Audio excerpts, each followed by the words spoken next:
When I come to this floor, I often speak about how our brightest days are yet to come, about the next generation of Americans, about the future we should be working to build for them. Currently, the Biden administration and Washington's embrace of fiscal insanity is a stumbling block to reaching that future. In November, America's national debt climbed to $36 trillion. $36 trillion. This is not normal. Washington DC has a spending addiction and is just expected that Americans and future generations of Americans will pay for it. Our nation, our children, and our future grandchildren and future great-grandchildren cannot afford for us to continue kicking the can down the road. Last year, the U.S. Census revealed that the median household income was nearly $80,000. Today, if everyone decided to pitch in and tackle our debt, every American household would need to contribute almost $273,000 to bring our balance to zero. Compare that price tag to the average mortgage in the United States, which is about $245,000.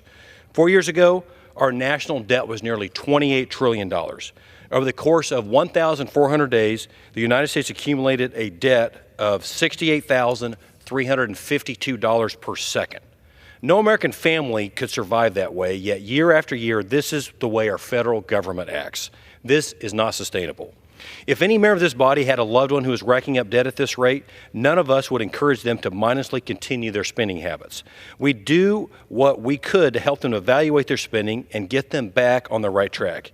Yet only about half of this body seems to care about how this or how our federal government spends our tax dollars. Our fiscal house is an utter disaster, and we need to get serious and start finding solutions. Since I sworn to Congress, I've sounded the alarm on our national debt. I've opposed bloated spending packages that only focused on funding far-left wish lists. I fought to reduce and reprioritize our federal spending.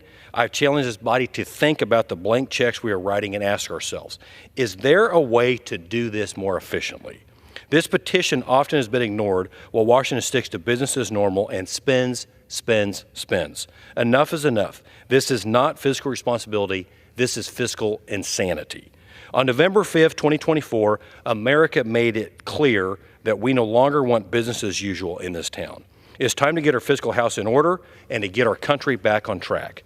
As America approaches its 250th birthday, President-elect Trump was spot on in creating the Department of Governmental Efficiency as a perfect gift to our nation and to the next generation of Americans. Mr. President, hear me loud and clear. We will work with you to make our government work for the people again, to make it efficient again, and to clean up our fiscal house. Let's work together to end the federal government's out-of-control spending once and for all. This challenge is not going to be easy, but America is worth it. The future of our country is worth it. The next generation of Americans are worth it.